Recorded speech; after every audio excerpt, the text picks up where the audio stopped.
Hello everybody, my name is Max and welcome back to the Line Ball channel. In today's video we are going to be breaking down one of the most incredible games from the Vanguard Invitational. Now I'm not going to go through every moment in this whole game, it was a long one, it was one of the longest we had for a first to 3 wins format, and it was the game between Daddy's Clackers and Alice in the group stage of the tournament. So if you don't know what Line Ball is, it is a custom version of pool that I created, and it's kind of like bowls, curling, pool all rolled into one game. So go back on the channel and check out how to play Line Ball if you don't know how to play, so you can kind of get yourself set for this video, you know what to expect and you know what's happening. I hope you're having a wonderful New Year's and celebrating and being reflective and looking forward. We're really looking forward now. I know we're looking back at a video showcasing one of the best games of the tournament, but really for the perspective of looking forward next as well, what's coming for Line Ball. We have another tournament coming in 2024. It's called the King of the Hill Shootout Invitational, and it's just expanding even more on all the stuff we did here in this first tournament, arguably and hopefully making it even better for you, because we had a brilliant time making that first tournament and we just want to keep upping the levels, making it better and better. And so we're going to look back today on one of the best games of the tournament, maybe not necessarily in terms of the quality of shots, but more so the stakes and what it all means. So before we get really into the meat and potatoes of this game, let's have a quick look at what this all means for the tournament. So if we look at where things are at this current point, we're in the group stages. So a win is worth 3 points and a loss is worth 0. We're looking really at the bottom of the table. We're looking at Team Alice, who haven't won a game in the tournament up until this point. They've played 4, Daddy's Clackers have played 4, everyone else is finished, and currently Alice have lost all their games. They have a -7 points differential, and honestly I think Alice were very hard done by in some of their games earlier in the tournament. They played really well, they tried really hard, and they just couldn't quite get over the line. And so as a result, they fell right to the bottom of the group. But this is their last chance to be able to get a win going into the knockouts. If they win their game, they will hop over the Red Hot Chili Potters, taking their place because they'll have a better points differential. No matter what margin they win by, they just need the win. So as we know that heading into the tournament, obviously, as you can see on the screen, if they don't win this game, they'll finish 6th, and you'll see on the group stage here at the bottom, 6th place is eliminated from the group. So I'm just going to scroll through a little bit just to establish what happens early on. If I skip straight to the sponsored segment, we are in the middle of the first point here. As I said, it's first to 3 points will win the round.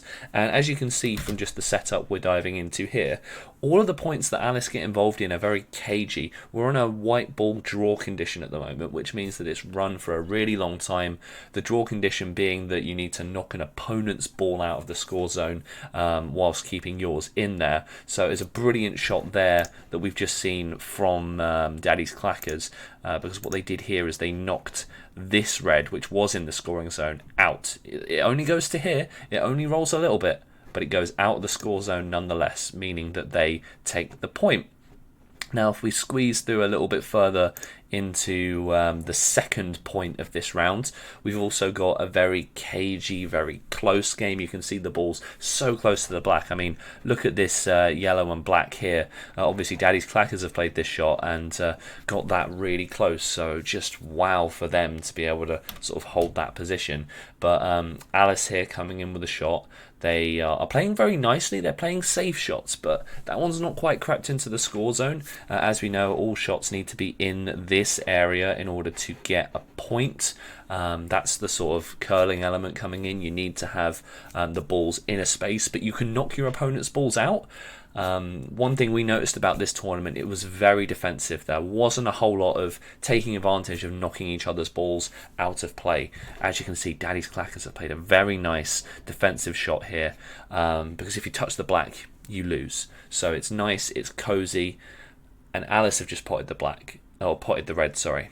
Potting any ball on your go also means you lose, so they've lost that round. They're now 2-0 down, and it's first to 3. So Daddy's Clackers have a very commanding position here. They're in a really great spot to take this game, and we're just going to break down the rest of this, going into what happens next to really bring them back in. Alice had a bit of a problem in the tournament with shots ending too near the line, ending in the middle. John here from Daddy's Clackers should really be focusing on getting that red out of play, but he's not done that. He's just brought his yellow in. Yeah, John didn't really do too much attacking in this tournament, and it shows in Daddy's Clackers' later games as a bit of a problem. Because if we go back to what really should have happened in this moment, with John down on the table here, he should be hitting this yellow onto this red, knocking the red against the back wall, and then up the table and out of play.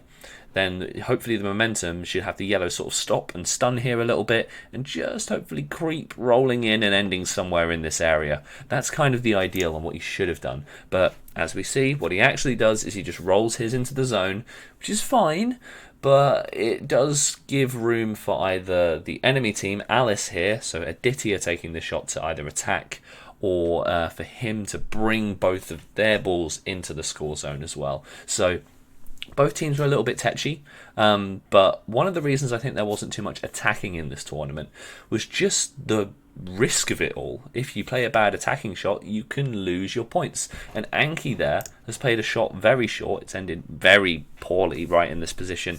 And I put a lot of this down to this is the end of the first day. The tournament, we played it over 2 days. The first day we did the group stage, so games 1 through 15. And then on the second day, we did the knockouts, so games 16, 17, and 18 and 19. But they were longer matches, so it all ended up being around about the same amount of time for 2 days.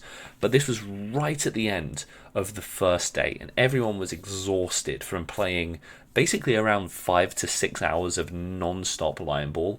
It's a lot. It's a lot of standing. It's quite intense, hence why Anki has played his shot a little bit short here, I believe. It makes sense to me. It's not the nerves really getting to him, it's just the intensity. And if you ever watched snooker, like the World Championships, over a long amount of time, some of those games, especially towards the finals, can go on for multiple days. You grow in appreciation. I mean, Shana there, we had to reset the ball. So the reason that she wasn't allowed to play that shot is she did hit it, and that did roll it into play, meaning she had played the shot. The reason why she thought she didn't is because the rules are a bit different under a draw condition. If you draw, when the white ball comes into play, the white ball has to make contact with something, otherwise you have to retake your shot. And Shana had a situation come up similarly, but with the white ball, where she mishit it like that, and so she thought the rule still also applied to the reds as well in the same way, but that wasn't the case. So we just reset that ball back to where it had initially landed, so no major problems with that at all. But what it does mean is Daddy's Clackers are firmly in the driving seat in this point. And if we skip forward a little bit, John has played a shot that's not going to quite make it into the zone, but it's going to be in the right vicinity. And Aditya now over the table. John and Aditya were the two players who took the longest time over their shots as well. Hence why this game also goes on for quite some time. They really wanted to ponder everything they played. Aditya plays a really nice shot here. That is a beautiful attack shot to knock the yellow out of the zone, up the table, but keep your red in play.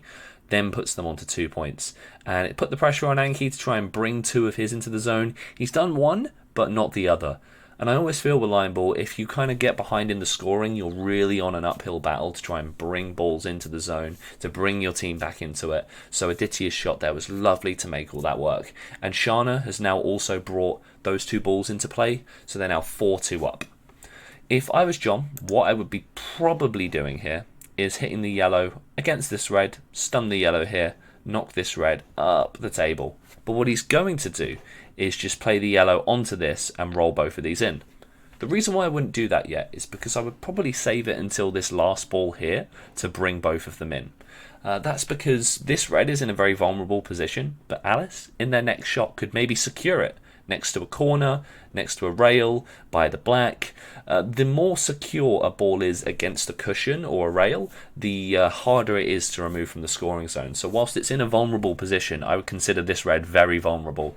I believe John should be attacking this here, but he doesn't do that. He decides to go for the sort of more pacifist role and tries to bring both in, but it doesn't work out for him because that yellow, this one here, has not fully crossed the line.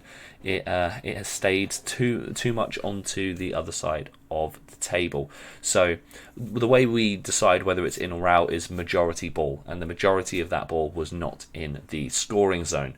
So Aditya here going to play the next shot, and in this one, hitting it a little bit light again, and it doesn't quite make it. So it's not fully there at this point, meaning that all Anki really needs to do is bring both of these balls into the scoring zone, and they should be fine. But he does hit it too hard. It nicks off the red, and it does just drop onto the black, meaning that point goes to Alice. They're now back in the game, which is very exciting for all the neutrals watching.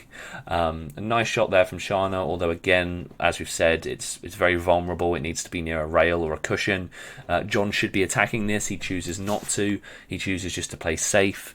I would say this one's a little bit safer just because of how close it is to the black. He knows that if Alice misses a shot, it's all over. If they mess up, if they hit the black, or if they pot a ball, it's all over. So by putting it close to the black, does put the pressure on Alice a little bit, and you can tell Aditya's feeling it a little bit with how slow they're taking their shots, and that was a common theme throughout these sort of later games.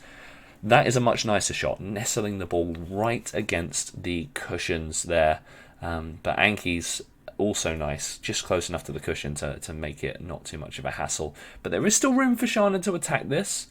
Not taken advantage of, but that's very safe. Again, it's very near the pocket, and I think Alice here are just trying to get balls into the zone. Play safe, get some points under your belt, not make it difficult for your opponents, or not make it easy, I should say, for your opponents to start hitting balls out. Although I do still believe John has the capacity to take advantage of this shot, and it's not done. He's skimmed off the red at a bad angle, and his yellow has gone all the way back to the top line and is out of play. So that ball is gone, which is a shame for him. But getting back into it, Aditya, lots to do here, a lot to do. And we'll see what they're able to do in this specific shot, because there is so much on the cards at the minute. You've got to play safe, and Aditya really did that towards the end of the tournament. That's a nice bit of power, making the most of using the yellow to just stun and slow the balls down. As the end zone gets more compact, it's easier to play those harder shots. Anki has also attempted a very similar shot to John to try and bring that red out, and it's not worked. The reason Daddy's Clackers haven't capitalised on anything yet is just their poor attack shots. And Alice haven't really had to do any attacking in this round. They just have to defend. And it's worked a treat for them. So lovely shot there from Shana. Just nestles into that nice little pack there. John up next to play a shot into... I think he's attacking it again. That same red that's caused them so many problems. And he's got it out this time, but it has cost them time, it's cost them points, it's cost them balls in the scoring zone. So was it really worth it? It was a good attack shot, but potentially too little too late. As we can see, Alice are a point ahead in the score zone. It is easier for them to make the most of this situation compared to the situation that Daddy's Clackers are in. They are on an uphill battle at the moment. So I'm just going to skip forward a little bit. I think we've skipped the shot itself. Oh yeah, that is a nice one. Let's rewatch that in full, make sure we get that shot. So Shana, down here on the table, she's going to thread the needle, nicking off the yellow and going right between them both. It was a bit of a fluke. She was trying to play it into this pack, but it's worked a treat for her. And now Anki's got to play the next shot to try and bring something in, to try and do something, to either bring a ball in, remove something from the zone. The pressure's on Daddy's Clackers, but he doesn't do it. he just goes safe. I would have maybe tried to go for this red in the corner to try and hit this down against the back cushion and then back up and out, because you've got to take a risk at these stages. You've got to take a risk. And Alice have got it in the zone. We'll skip past that because now it's Daddy's Clackers on the last shots, and they're really pondering it. So they've really got to do something because they've got a yellow blocking it in the bottom corner. They have to make a move. There is still so much for Daddy's Clackers to do here. They need to try and get a red out the zone, but it's all gone wrong. And that's what I mean with line ball. When it starts going against you, when you are points behind and you start having to make more risky plays, that's when the game can really get to you. So we're now moving into the final point. It is now 2-2. They've brought it back brilliantly. Alice have brought it back, and let's see if they're able to take it home. So Aditya with the first shot here, again just to establish the stakes for you. If Aditya and Shana win this, they go through to the knockouts. If they lose, they go home. And so it's a really nice shot from Anki here. It's put the yellow close enough to the black to be a problem. And Shana and Aditya of Team Alice have got a lot of work to do to bring that ball into the zone. Nice shot here again as well. It's put one in a really safe spot there from Shana. And it's just got that red edging closer to the scoring zone, which is all they can really ask for at the moment at this stage in time. So John up next. He played a lot of shots down the middle in this tournament, John, so there's another one, but this is one of the better shots, I'd say, because it goes closer to the backboard. I'd say playing a shot straight against this board is much harder than going for corners, because with the corners the cushions kind of take the pace out of it a little bit, but going down the middle it's so difficult. As you can see, Aditya's shot, the way that red ricochets off of the back, it just makes it so hard to control that power. So Anki, he's tried to play some nice angles there. It's not worked out at all, and the ball's gone round the back of the table. I can only assume he was trying to maybe clip this, or maybe to land on this red to hit it with some power and get it to land here or land in this pack. And he's just kind of gone between everything, and it's not worked out. As I said, the players were all very tired at this stage, given it was the last game of the day. 4-2 lead for Alice now, so they are really in the driving seat, and it's looking very bad for the Red Hot Chili Potters, who are anxiously watching on, because if Alice win this, the Chili Potters go home. John should have taken advantage of this red here. He should have played attacking, going into it and knocking the red out of play. It's fine, he's got a ball in the scoring zone, but they are still chasing the game. Having this yellow here for Daddy's Clackers is not good, because they are still a point behind and they still are chasing everything. They need to play an attack shot. You can't just keep playing safety if you are behind in the score count. So next we have Aditya coming up for the next shot. Taking a lot of time, as we've seen Aditya doing, but for good measure, for good reason.